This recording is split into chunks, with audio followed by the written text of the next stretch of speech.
உலகத் தமிழர்களின் உயிர்நாதம் உண்மை தமிழ் தொலைக்காட்சி. வணக்கம்.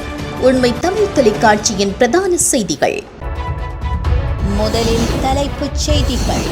கிராம சேவையாளரை தாக்கிய மதுபோதை குழு. சமூக வலைதளங்களில் அதிகம் பகிரப்படும் ஜனாதிபதி அனுரவின் புகைப்படம். இலங்கையில் இன்று இடம்பெற்ற கோர விபத்து, 3 பலி, 27 பேர் படுகாயம். ஜனாதிபதி அனுரகுமாரவை படுகொலை செய்ய முயற்சி, வெளியான தகவல். இறக்குமதி செய்யப்பட்ட அரிசிக்கு 4.3 பில்லியன் ரூபாய் வரி. ஜெர்மன் கிறிஸ்துமஸ் சந்தையில் பரபரப்பு சம்பவம். இனி விரிவான செய்திகள்.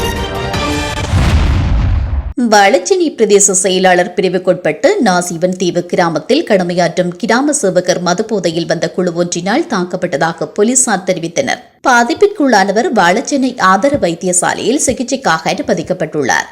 இச்சம்பவம் தொடர்பில் பாதிக்கப்பட்ட கிராம சேவகர் கூறுகையில், பிரதேசவாசியொருவர் கடந்த 1 வாரங்களுக்கு முன்பு பிரதேசத்தில் உள்ள அரச காணி ஒன்றில் அத்துமீறி காணியை சுற்றி வேலி அமைத்திருந்த தகவல் அறிந்து தாம் நேரில் சென்று அதனை அகற்றுமாறு கூறிய போது அந்த இடத்தில் அசாதாரண சூழ்நிலை ஏற்பட்டதாக கூறினார். குறித்த காணி விடயம் தொடர்பாக மீட்படினவர் இன்று தமது அலுவலகத்திற்கு வருகை தந்து முரண்பாட்டில் ஈடுபட்டதாகவும் இதன்போது இருவருக்கும் இடையில் கருத்து முரண்பாடு ஏற்பட்டதாகவும் கூறினார். பின்னர் தமது வெளிக்கள கடமை நிமித்தம் வெளியில் சென்றபோது குறித்த நபர் உட்பட 5 கொண்ட குழுவினர் கம்பு புல்லுகள் சகிதம் வந்து தம்மை தாக்கியதாகவும் தெரிவித்துள்ளார்.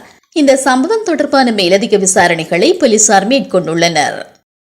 ஜனாதிபதி அனுரகுமார திசாநாயக்க தாயை சென்று பார்த்த புகைப்படம் தற்போது சமூக வலைதளங்களில் அதிகம் பகிரப்பட்டு வருகிறது. ஜனாதிபதியின் தாயார் சுகவீனம் காரணமாக அனுராதபுரம் போதனா வைத்தியசாலையில் அனுமதிக்கப்பட்டுள்ளார். இந்த நிலையில் வைத்தியசாலையில் அனுமதிக்கப்பட்டுள்ள தனது தாயை ஜனாதிபதி நேரில் சென்று பார்வையிட்டு தாயாரின் கையை பிடித்த வண்ணம் அமர்ந்திருக்கும் புகைப்படம் தற்போது சமூக வலைதளங்களில் அதிகளவானோர் பகிர்ந்து வருகின்றனர். குறிப்பாக கடந்த காலங்களில் ஆட்சியில் இருந்த அரசியல்வாதிகளின் குடும்பத்தாருக்கு உறவினர் உள்ளிட்டவர்களுக்கு சுகையினம் என்றாலும் கூட தனியார் மருத்துவமனைகளில் சிறப்பு சிகிச்சைகள் பெற்றுக் கொள்ளப்பட்டிருக்கின்றன. இவ்வாறான நிலையில் ஜனாதிபதி தனது தாயாரை அரசு மருத்துவமனையில் சென்று பார்த்த புகைப்படம் தற்போது வைரலாகி வருகிறது. ஹட்டன் கொழும்பு பிரதான வீதியில் பேருந்து கவிழ்ந்து விபத்திற்குள்ளாகியுள்ளது. இந்த விபத்தில் 3 உயிரிழந்ததுடன் 27 பேர் படுகாயமடைந்துள்ளனர். விபத்தில் படுகாயமடைந்தவர்கள் டிகோயா கிளங்கன் வைத்தியசாலையில் அனுமதிக்கப்பட்டுள்ளனர். சிலர் கண்டி வைத்தியசாலைக்கு மேலதிக சிகிச்சைகளுக்காக மாற்றப்பட்டதாக போலீஸ் ஊடக பிரிவு தெரிவித்துள்ளது. ஹட்டனில் இருந்து பயணித்து குறித்த பேருந்து ஹட்டன் மெல்லியப்புவாடி வீட்டுக்கு அருகில் வீதியை விட்டு விலகி பள்ளத்தில் வீழ்ந்து விபத்திற்குள்ளாகியுள்ளது. பேருந்தில் ஏற்பட்ட திடீர் கோளாறு காரணமாகவே இந்த விபத்து சம்பவித்துள்ளது. பேருந்தின் சாரதி, நடத்துனர் உட்பட பயணிகள் பலர் காயமுற்ற நிலையில் டிகோயா மற்றும் வட்டவளை வைத்தியசாலையில் அனுமதிக்கப்பட்டுள்ளனர்.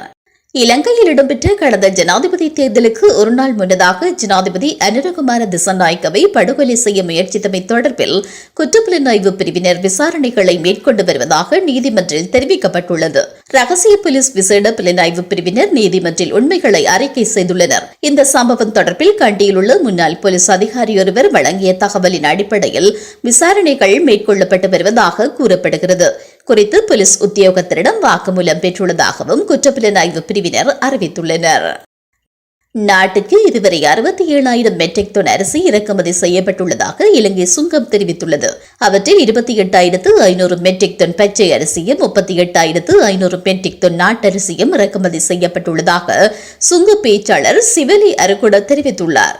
அரிசி இறக்குமதிக்கு அரசாங்கம் வழங்கியிருந்த கால அவகாசம் நேற்று நள்ளிரவுடன் நிறைவடைய இருந்த நிலையில் எதிர்வரும் 10ஆம் தேதி வரை கால அவகாசத்தை நீடிப்பதற்கு அரசாங்கம் தீர்மானித்துள்ளது. இந்த அரிசி தொகைக்கு இலங்கை சுங்கம் இறக்குமதி வரியாக 4.3 பில்லியன் ரூபாவை அறிவித்துள்ளதாகவும் கூறப்படுகிறது.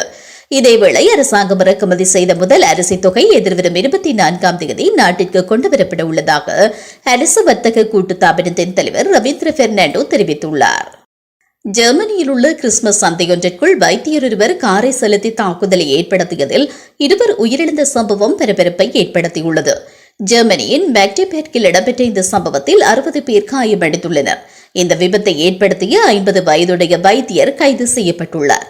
குறித்த வைத்தியர் சவுதியை சேர்ந்தவர் என்பதுடன் கடந்த 2006ஆம் ஆண்டு ஜெர்மனிக்கு குடிபெயர்ந்துள்ளதாக கூறப்படுகிறது. சந்தைக்குள் காரை செலுத்தி விபத்து இடம்பெறும்போது சந்தைக்குள் சனக்கூட்டம் காணப்பட்டுள்ளதாகவும் விபத்தை ஏற்படுத்திய கார் வாடகைக்கு பெறப்பட்டுள்ளதாகவும் கூறப்படுகிறது. விபத்தினை ஏற்படுத்திய கார் ஜெர்மனியின் முனிச் நகரத்தில் பதிவு செய்யப்பட்டுள்ளதாக ஜெர்மனி போலீசார் தெரிவித்தனர். இந்த நிலையில் இது ஒரு திட்டமிட்ட தாக்குதலாக இருக்கலாம் என்றும் காருக்குள் வெடிபொருட்கள் உள்ளதாகவும் ஜெர்மனிய போலீசார் சந்தேகம் வெளியிட்டுள்ளதாக அந்நாட்டு ஊடகங்கள் செய்தி வெளியிட்டுள்ளன. மீண்டும் தலைப்புச் செய்திகள். கிராம சேவையாளரை தாக்கிய மது போதைக் குழு. சமூக வலைதளங்களில் அதிகம் பகிரப்படும் ஜனாதிபதி அனுரவின் புகைப்படம். இலங்கையில் இன்று இடம்பெற்ற கோர விபத்து, 3 பலி, 27 பேர் படுகாயம். ஜனாதிபதி அனுரகுமாரவை படுகொலை செய்ய முயற்சி, வெளியான தகவல். இறக்குமதி செய்யப்பட்ட அரிசிக்கு 4.3 பில்லியன் ரூபாய் வரி. ஜெர்மன் கிறிஸ்துமஸ் சந்தையில் பரபரப்பு சம்பவம். இத்துடன் இந்த செய்திகள் நிறைவடைகின்றன. மேலதிக செய்திகளை தெரிந்து கொள்ள உண்மை தமிழ் தொலைக்காட்சியோடு இணைந்திருங்கள். வணக்கம். உலகத் தமிழர்களின் உயிர்நாதம் உண்மை தமிழ் தொலைக்காட்சி.